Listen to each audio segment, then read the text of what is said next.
One. Good evening, Hey, Thomas. Mike. I think we're got our signals crossed there. I was just wanting to let you know, hey, we're the first lap of Nerdum, and uh, Baby Yoda Joker is still with me. So if you didn't see our last podcast, he made a little introduction as well in that one.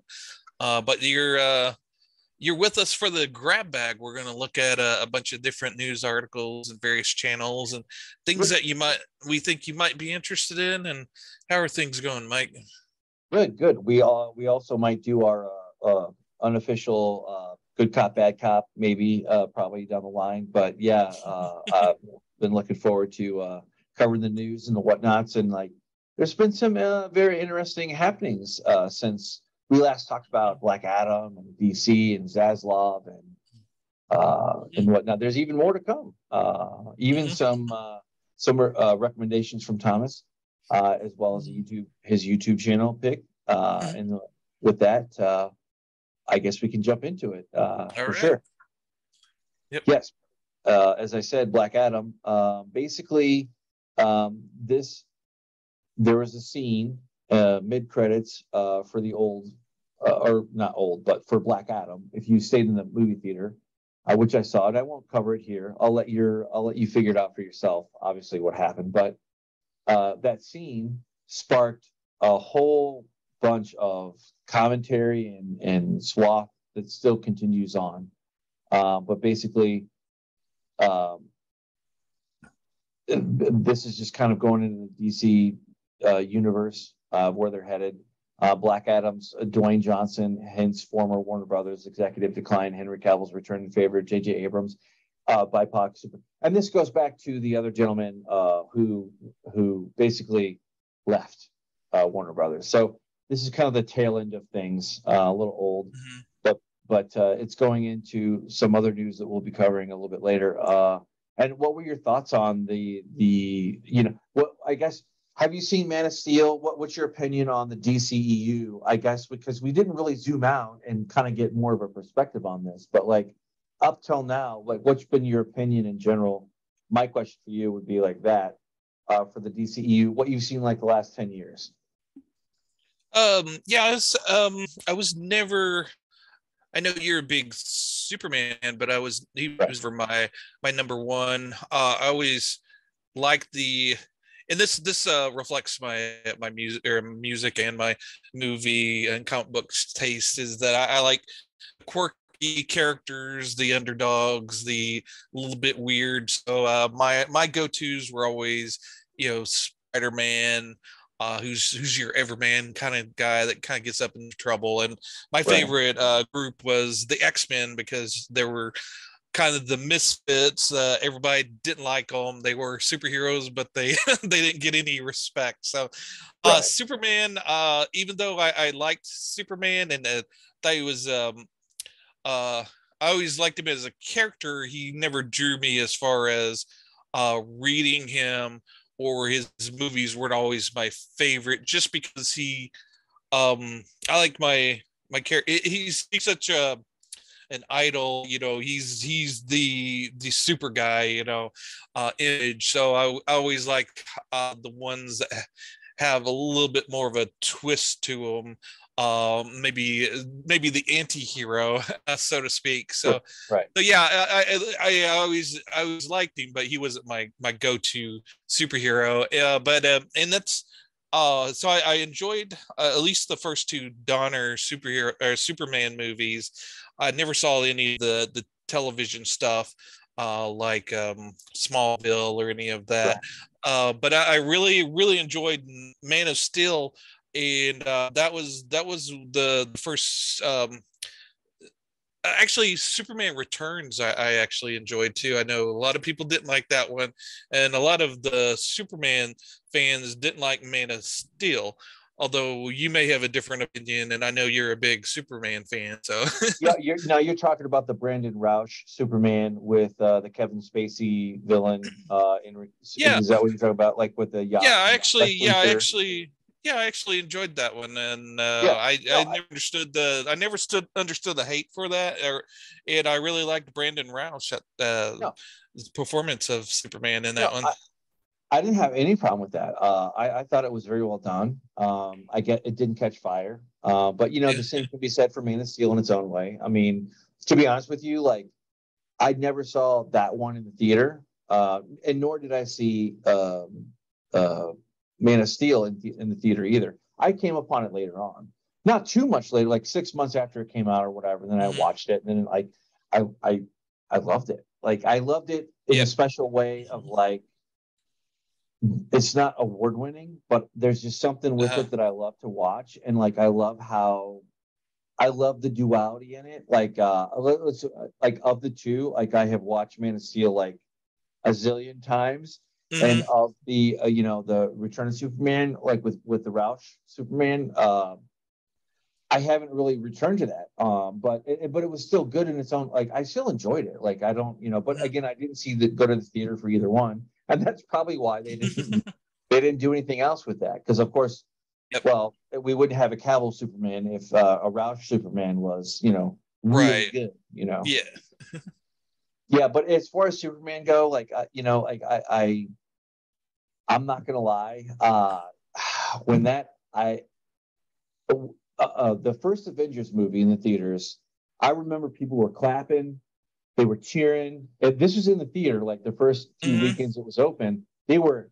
That's the first time in my life that I've been to a movie like that, like outside of like Star Wars or like the prequels or like when they for a short time when Star Wars came around again, they replayed the original movies, but it was the George Lucas cut, the newer cuts or whatever.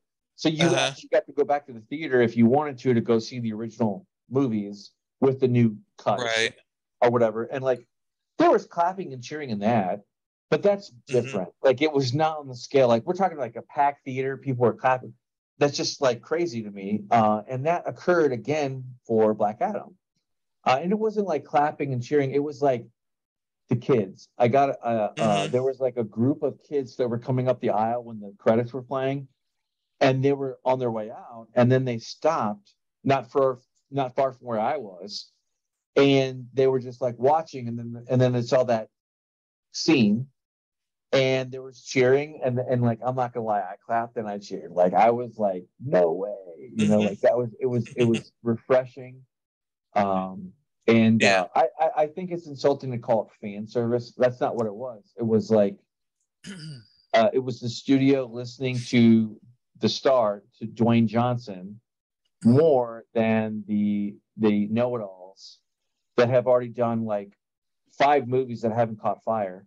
So like who really knows where the fans are at? And this kind of like is different where usually directors and studios know better than the stars, but we're in this era of where the stars actually are more connected to the fans.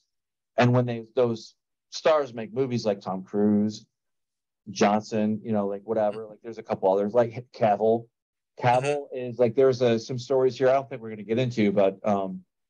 basically Cavill is leaving The Witcher, and one of the Hemsworths brothers is going to become the new Yeah. main whatever. But Yeah. anyway, Cavill Yeah. constantly it came out that there were rumors that were kind of confirmed that Cavill wanted to do things to the lore, to the game, to the reality of the material, and the writers would just had no grasp of any of it, and they would Hmm. basically succumb to like Cavill insisting on doing it Yeah. a certain kind of I way think. versus that. But Yeah. Yeah. Yeah. And no matter how people feel about the Superman movies under Schneider, I haven't heard a single bad word about Henry Cavill and his portrayal of Superman. And then Henry nothing Cavill, but positive he things in yeah. general. I mean, Yeah, and he comes across as a genuine fan of the various genres, and like I said, and he's a big nerd. I think he has a YouTube channel where he built a PC, and plays he's a Warhammer. Yeah, Yep. yeah, Witcher. Warhammer Yep. and World of Warcraft, and Yep. and yeah, like you said, he's leaving The Witcher, and yeah, that was the article I was trying to remember that I wanted to talk about, and yeah, he's that it's he had a constant struggle with the showrunners as far as how to portray Geralt. And Right. I did really enjoyed the first season of The Witcher, and the second season I only really enjoyed it whenever he was he was on the screen. There was so much was changed. The parts that didn't include and had a, a, a separate storyline than the Geralt character that they added to maybe beef up the female roles Right. in the show. That stuff, there was a big disconnect and didn't have as well. The writing wasn't It, as good as I thought the original material yeah. was. If we could hang there for a second and kind of go and really pull that out, like there Mm-hmm. was season one, Yeah. and then there I felt, and I think I liked it more than you did, like a little Uh-huh. bit more, but Yeah. you're right. There was like season one, and then all of a sudden season two happens, and there's this big disconnect that doesn't really get patched all the way through from beginning to end. Like, did you kind of feel Mm-hmm. that way too a little bit? Yeah, there was a bit of unevenness that wasn't that the Inconsistency. yeah, exactly. Yeah, And then I I enjoyed it. Sorry, go ahead.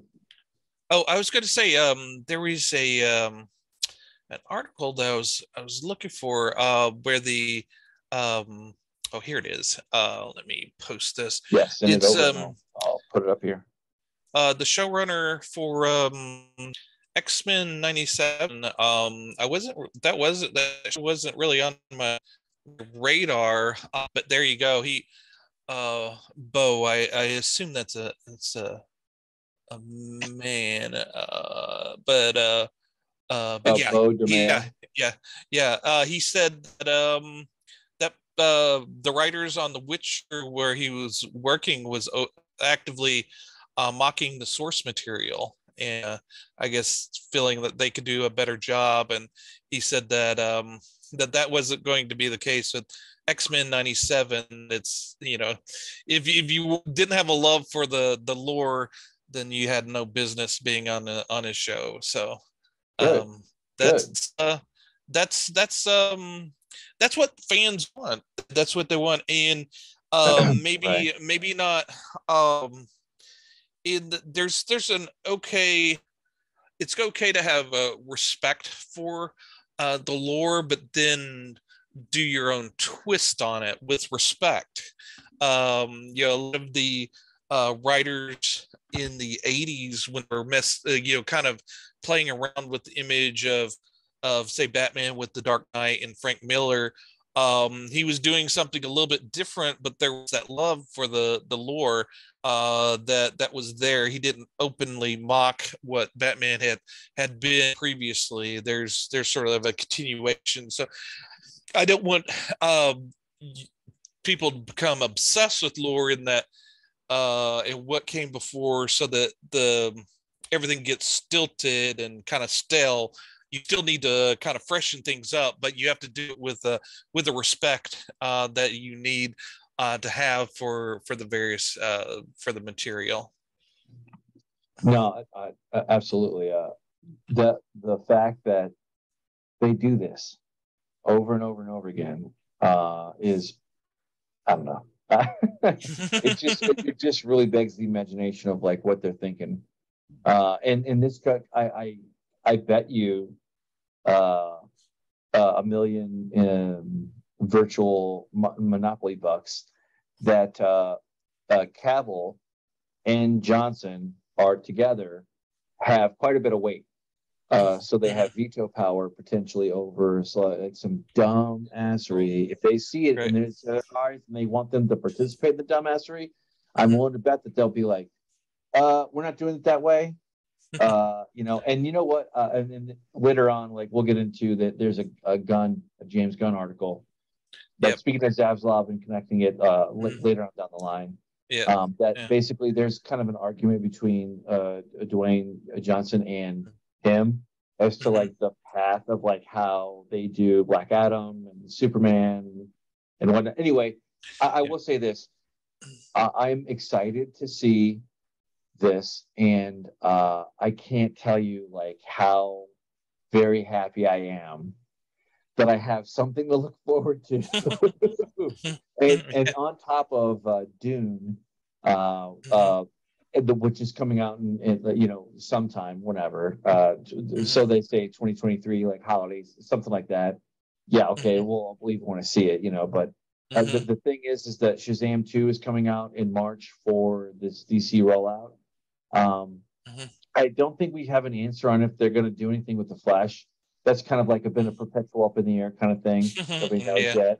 And as soon as we know, we'll let you guys know, because I'm looking forward to like knowing what DC movies are coming out in general. But we'll see what happens. Shazam 2, me and the kiddos are going to see it. And the thing is, I don't think it did all that great on the box office, but I do think that it had a rebound, like where they got a pretty good lift from it, like where people started to like it the more they saw it. It was very cute and very family friendly. Yeah. That kind of Yeah, and thing. I Anyway. think and I think I think they didn't have their priorities straight. Like everybody enjoyed Henry Cavill as Superman. I don't know if everybody loved the movies that the Henry Cavill Superman was in. So people were craving for a badass Henry Cavill Superman movie, but they kept trying to do an alternate version of Superman or introduce the Superwoman, and just kind of threw Henry Cavill on the back burner when they actually had the ace in the hole with him. They just needed to get the right Superman movie in the works for him, and everybody would come to it. They just, everybody kind of freaked out, talking about Black Adam. The hint that Henry Cavill might have been at the end of Shazam was a big deal too. So just him showing up has everybody buzzing. So that tells you that. Yeah, you're right. I forgot about that. That's what happened. Spoiler warning, but like whatever. The first Shazam movie, like Henry Cavill is in the cafeteria. Like I forgot about that. Good point. Yeah. Yep. So they had the ace in the hole, and they just were screwing around and ignoring it. And I know we disagreed on like the showrunners or the folks that were involved with like a Black Superman. And I know you were kind of like, whatever, but I was kind of like, I'll entertain it. Like if they do it in the realm like how they did the Joker, then that's cool. Like that would work. And they've already got established material there. And there's talk that Batman is going to be like that. It's kind of going to be like its own kind of thing, unconnected to whatever they're doing here with Black Adam. Right. Yeah. And Justice Society. And like the one thing though, like I want to hear though is, they didn't say it in the movie Black Adam, but Justice Society, they stopped there. They didn't say of America. Like I kind of want to be of America, but whatever. Right, yeah. But I'll take it or leave it. Like what? I'm not going to be like a nerd and be like, oh, what the like I'm not going to be like that. But. You're right. Yeah. Anyway, whatever they want to do is give them a fair shot. They've definitely got goodwill from my corner of the universe. Like I haven't been disappointed with my HBO Max. Like there's really nothing compelling for me to watch on Netflix or whatever outside of YouTube, which is what we're on, obviously. But anyway, moving on. So this kind of ties in. This was the kind of the tip of the iceberg, and I'm sure you've heard what I've heard. What's your take on this? Basically, what happened was that Disney is going to kind of get gun shy with Star Wars, or that's the narrative that I'll propagate out here. But basically, they basically told Lucasfilm folks in Lucasfilm to be quiet, stop announcing movies, and then never having anything on the docket when it comes time for that time window that they were talking about, or that release window. or they'll come out and they'll be like, oh, it's been bumped or whatever. And that's happened with the Patty Jenkins Rogue Squadron and some other movies that like are not going to materialize. We were supposed to have a movie one or two in the next couple of years, but they're nope. And I guess they're putting everything on ice. But that's what my understanding is. What was your take on this? Yeah, it's interesting because we kind of cover the whole of the nerddom, and obviously we have our feet in various things. The thing that I've noticed is a lot of the trends that are going to happen in the nerddom usually show up in comic books first, because there's only like a 6 to 7 month turnaround for new stories, new content for that. That's whereas a movie or a video game takes years to get going and to get out for the most part. So a lot of the trends that were going on in comic books, we're seeing them in their height here in the movie industry, because a lot of that stuff was in the works anyway. So yeah, all the lessons they might have or didn't learn from comic books, they're relearning with the movies now at a bigger scale and a more bigger budget. Right. And then also with video games, there's a even longer turnaround for those. Sometimes those take even half decade to 7 or 8 years. So yeah. Mm-hmm. Yeah. So I think they've learned that announcing a video game years in advance is never really a good idea.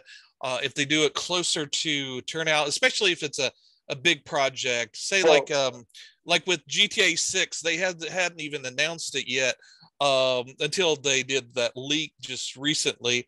So just to be able to, and that was not by the choice of the publisher at all. That was a leak beyond their control. Right. Yeah. And so like I think the best way to do it is like they did with Red Dead Redemption 2, where it was just a few months out and they're like, bam, this is coming out. Whereas if they say, oh yeah, it's coming out, and then 3 years later it eventually comes out, then there might not have been quite as much hype, but it would have done well either way. But it's a way of really generating excitement for it if you do closer to its release date. And I think that's what a lot of games companies have learned, to not, especially like say with Cyberpunk 2077, they announced that way back, and they kept announcing it, and when it came out and it was such a bad had so many bugs to it that was one of the things they held it against it, is that, oh well, you were announcing it so many years ago, why is it so buggy now?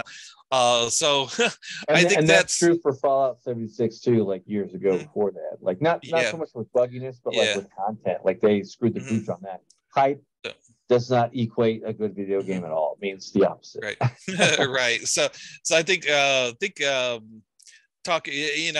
they did that well with say Resident Evil 7 and Resident Evil 8. They didn't even announce it or show footage from it until right before it came out, and that I think really boosted things. So I think that's a lesson that they're learning at Disney, is with how projects work. If they announce that Rian Johnson project, that people are going to be constantly asking about it, whereas if they waited until maybe after it had been completely filmed, done, in the bag, oh, here's a preview for this summer's new movie from Rian Johnson, Star Wars project, there would be a lot more excitement, and there wouldn't be that baggage of of all this bad or good press that would come previously for it. Yeah, that this is kind of like where, to me, it's just kind of it draws back to who is more in touch with the fans and the fandom and the nerddom, as it were, or as it is. In the fact that Disney, and I'm not being insulting, I'm not being negative, I'm just saying reality. They're a factory, right? So they have this factory line, and then they pump them out, whether it's Star Wars Wars or Marvel, it doesn't matter. It's a factory. Like they have a certain kind of thing. It's a conveyor belt, and the conveyor belt doesn't stop whether you watch it or not. That's the thing. That's the thing that they've absolutely demonstrated, without regard to whether it's good or bad or whatever. It doesn't matter. It doesn't matter. It's a conveyor belt. It's a factory, and they're running and they're constantly iterate. I will give them this. They do iterate on. They learn from their mistakes, kind of. Yeah. But the difference with this in DC is that, I don't know about you, but as far as it goes for Marvel movies or whatever, or the whole fact that they lose out on this experience of being a movie, they have the red carpet rollout. They have the main stars, directors, all the people involved make a big to-do about it, make statements to the media, photographs, whatever, like when it's premiering or whatever. They have that natural boost. And then typically, like if your main character or your main actor or actress is, or even director is famous enough, they'll purposely put them front and center more than not. Okay. But the thing is that has not been happening with Disney stuff in general across the board, whereas DC is just coming in fresh with Dwayne Johnson, and like he has been publicity like out the wazoo. I mean, he's pumping it up like stars used to do, like with the thing. The thing is that like when you have a great, like I liked and I'm not picking fights here or whatever, like I liked Moon Knight. I think I enjoyed it quite a bit, for what it was. Like I wanted more.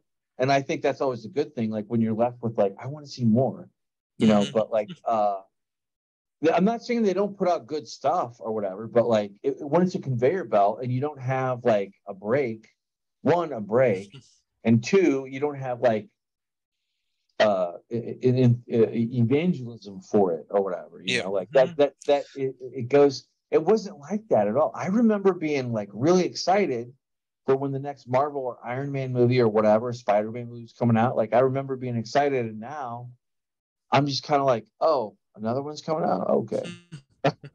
Yeah. But I think a lot of it's kind of goes back to inconsistency. They've mismanaged their the image of their product, so that Star Wars they really worked it. Yeah, and Marvel, yeah. So they need to rebuild their faith with the fans, and I know there might have been some thinking in the for the people upstairs at Disney that they could do whatever and the fans will go with it. They've learned that's not true, and that if you give bad faith and that you announce product or projects that don't come to fruition, that doesn't help your consistency or your your trust with the fans. They just need to go back to square one, like DC has, and try to rebuild that trust and that faith. And I think a lot of that's been happening over at DC, whereas Marvel and Star Wars are still trying to get their legs underneath them. Which the focusing on shows as opposed to big movies, that I think that works a little bit better because they can manage their image. With the big box office, it's immediately clear whether or not it tanks or not. So it'll be interesting to see how Wakanda Forever does. I know they've got a big push behind it and a lot of good faith with that, so I don't expect that to bomb. But yeah, it'll be interesting to see how what legs it has and how far it goes with uplifting the whole Marvel world. Yeah, we'll see. I personally, I think that they should take a good decade hiatus on any Star Wars material whatsoever. But like, unless it's like a little every 2.5 years, they'll come out with like some Lego set or some like little non thing to build that thing up. But like, well, whatever. But Yeah. Marvel, I have no idea. But anyway, moving on. So it's official. We're not going to spend too much time. We spent a lot at the top, but basically, this is official. It is as official as you can get it. He put it out on Instagram, and the only thing I would say to add to this is like it's a good thing. So I just hope that he is paid for his due. And I hope, more importantly, that he has some kind of power, some veto power, or some dumb scene that they're going to want to do Yeah. to kind of go against the grain and like be like, no, we're not going to do the stupid thing. Like, I want him to have oversight. Yeah. Because he seems to grasp the concept of like the character, the fans, and like what that means. Yeah. Yeah. Him as a fan knows what he wants to see, and he knows that's kind of what the general fan wants to see as well. So yeah, Right. it's always good to see that. And I think that's a kind of a lesson Hollywood learned. Learned that if you do say do a superhero movie, like say the back in the day during the 90s, when they were pumping out a lot of movies where the people making them didn't understand the fans, the product, or how it worked, how it would tank, and the fans would make fun of it. And then they've learned that if they culture it to a group of people that are making the movie that are fans, that's going to inspire the fans to go get and to promote your movie. And then slowly, as they've built up that fan base and that the audience, they've started to unlearn what they've learned, and now they need to relearn it again. Yeah. No, same. I mean, it's whether you make something good or not. Right. You let it stand on its own. Yep. And to be honest, us as fans aren't entitled to a great movie. We're not entitled to that. Not at all. But if you don't, or whatever, whatever you consider that to be. Yeah. But if you don't give us a good product, we're not going to go see it. So yeah, those movie companies can make whatever they want. But yeah, I mean, if they're interested in making money, they might want to think about the fans. Is all I'm saying. Indeed. And speaking of showing up, there was this. Well, I guess not going to show, but it's a little dumb thing that I saw that was like a marketing thing, like where they're getting it right. And I just want to call attention to it. Like the DC media people for Black Adam did this fake text exchange, and it was cute. I mean, whatever, but like not much to say. But like I would say, if you have the choice, in the coming weekends before Thanksgiving hits, of showing up to a movie, I would say, go see Black Adam while you can. And if you want to, by all means, go see, the new Wakanda movie or whatever, too, like whatever. But I would say of the two, I would see Black Adam. And I'm probably going to see it again with kiddos one of these days, hopefully soon. Maybe, probably not, but we'll see. But anyway, it's just a stupid little thing. And then kind of moving on to, I guess, I don't know that there's a bad cop, good cop for this one particular thing, but I'm going to be honest with you. All cards on the table. I am obviously a very big Superman fan, and DC as well, and whatnot. And Henry Cavill fan. I love Man of Steel. So I'm not coming at this from a sympathetic standpoint at all.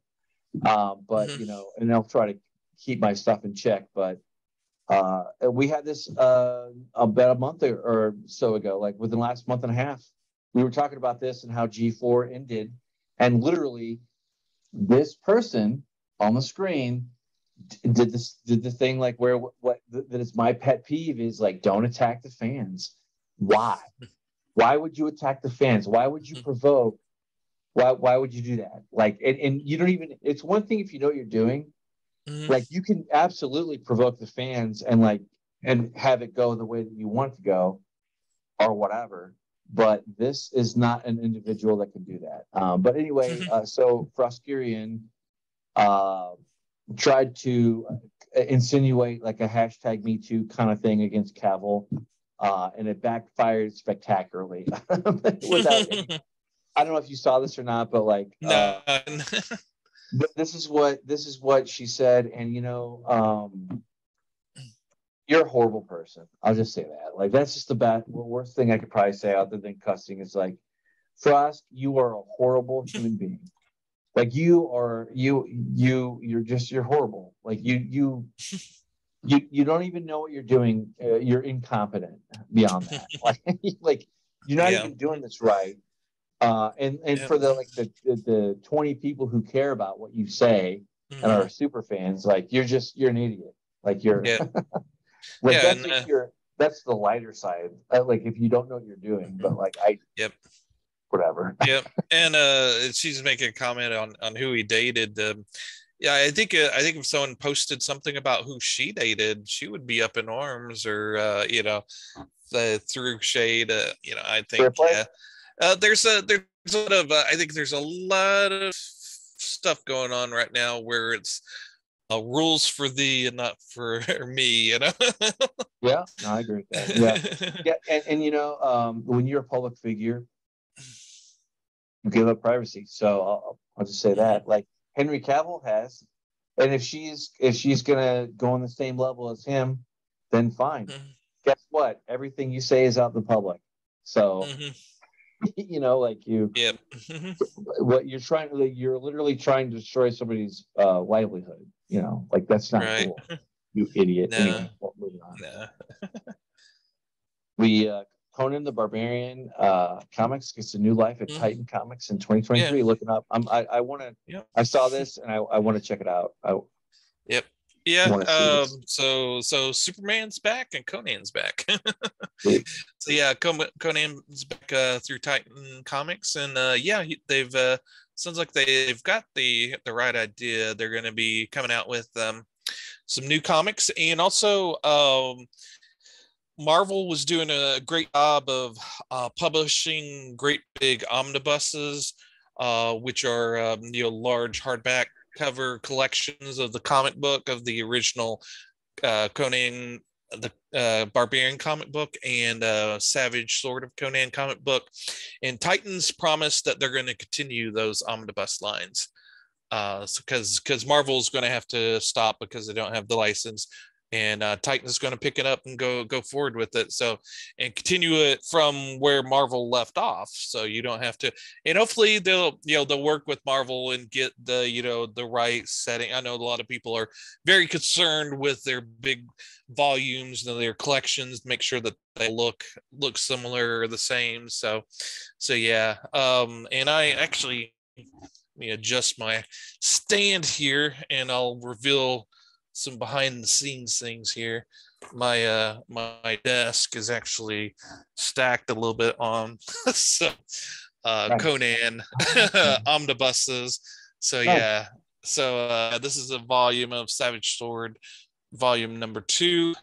Yeah, I collected the first 4 or 5 volumes because I was a huge Roy Thomas fan, and he wrote most of these. So yeah, he had to get those, and then he left for a while and then came back. So I was going to maybe start picking up the volumes back up whenever his return. So I'm glad they are going to continue with them. So yeah, but yeah, we'll wait and see what kind of quality they have. But yeah, Conan, and then I guess everything else that was written by Robert E. Howard, like Solomon Kane and Dark Agnes, will go on with them as well. However, Red Sonja was actually created by Roy Thomas and has been sold separately to Dynamite Comics. So she won't be, unless they work out a deal, they won't be pairing back up for those. Right. Cool. Good. And then this one kind of ties into what we were talking about a little bit before, but what's this one about?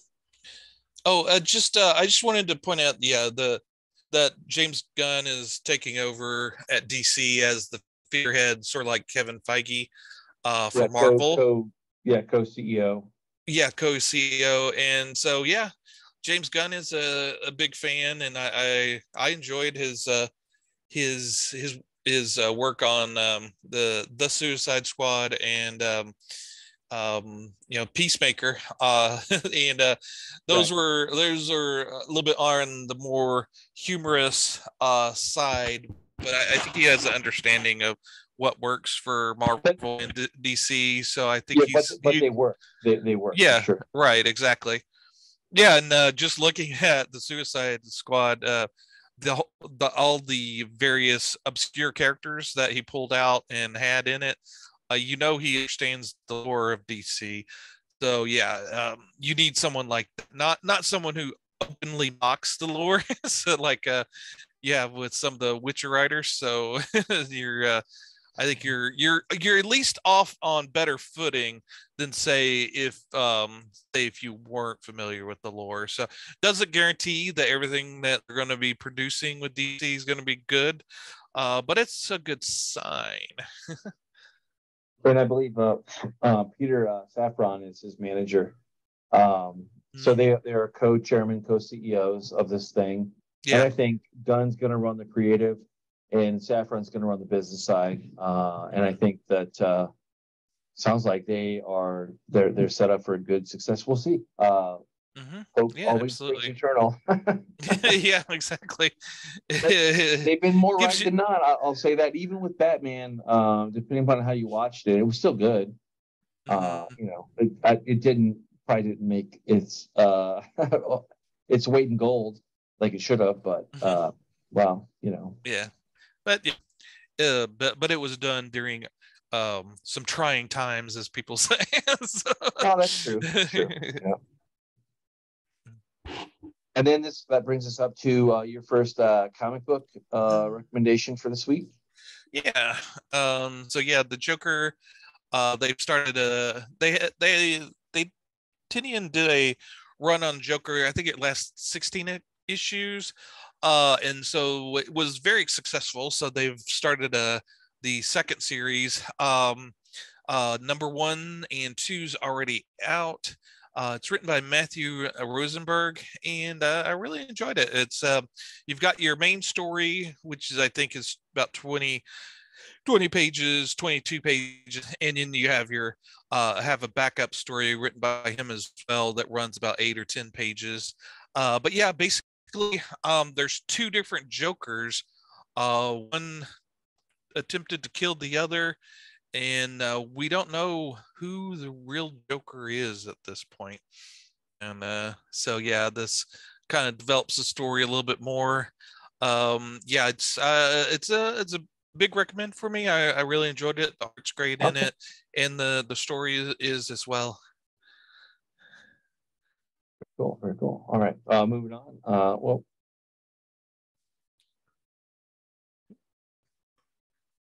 Batman and Joker, Daily Duo number 1. Yep, and that came out this past week as well. It I think for the longest time, DC and Marvel were trying various things, maybe changing it up with the characters that the fans did not like.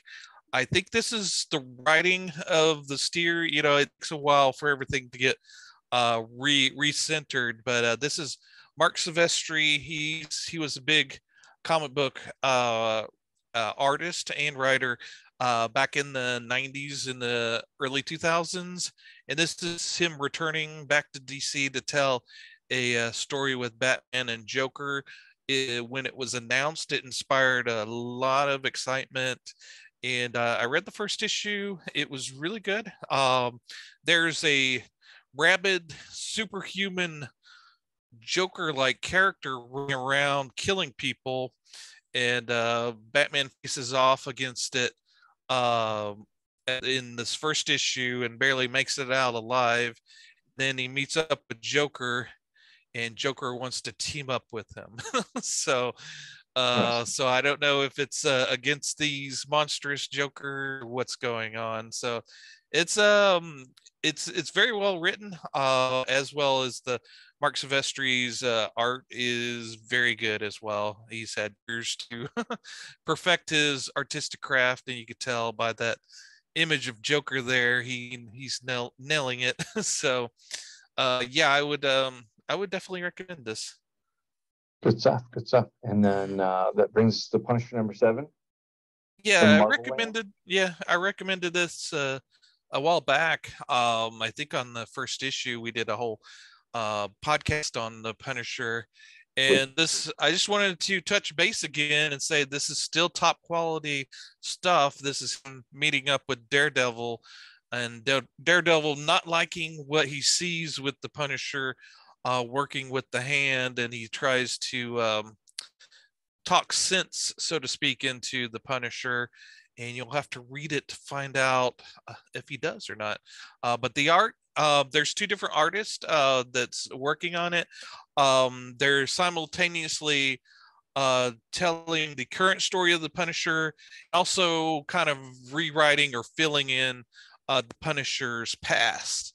And so the past is drawn by one artist, and the present is drawn by another artist. So you know immediately where you're at in the story by the art style. It's very different. Both art styles are very good. The past is kind of done in a kind of gritty indie style, if you know what I mean by that. And the present is very beautiful, very painter based kind of art that kind of maybe romanticizes the darkness that's going on in the present of the Punisher's life. So it's pretty on the surface, but there's a definite darkness, demonic side underneath things. Well, we'll stay tuned for sure. Yeah, and shout out to Jason Aaron as the writer. Didn't mention him, but he's doing great as well. Yeah, absolutely. Now, this is your YouTube recommendation for the week. Yeah, Nick Crowley. Yeah. He's since it's we're ending Halloween month, I thought I'd recommend another dark side of the internet. But yeah, he talks about some dark stuff. He tells some very interesting stories. He picks up maybe it's either kind of dark YouTube mysteries that I find fascinating, because there's sides, the like with us being a small channel, a lot of millions and millions of people don't know about us. So maybe even billions. So yeah, so there he kind of looks into maybe dark some smaller, darker channels that don't have as many views as say we do, and kind of pulls up some interesting stories. Yeah, there's his series YouTube Darkest Channels. But yeah, and then for longer pieces, he'll do like 10-20 minute little documentaries on things that can fill out a little bit more story. He does do one on the back rooms that we've touched upon back in the day. And if you scroll to the top, I think there was one I was gonna mention in conjunction with that one YouTube's Most Disturbing Family Channel. When I was watching it, I got a strange sense that I'd seen this before, and it's basically that show Atlanta that I truly love. There's during their third season, the first episode, they do a fictionalized story of this, because Atlanta sometimes will do just what seems to be like a short film, kind of that 20-minute short film that doesn't have the main characters in it, that tells a singular story. And this one tells that story about these two women that would adopt these children, and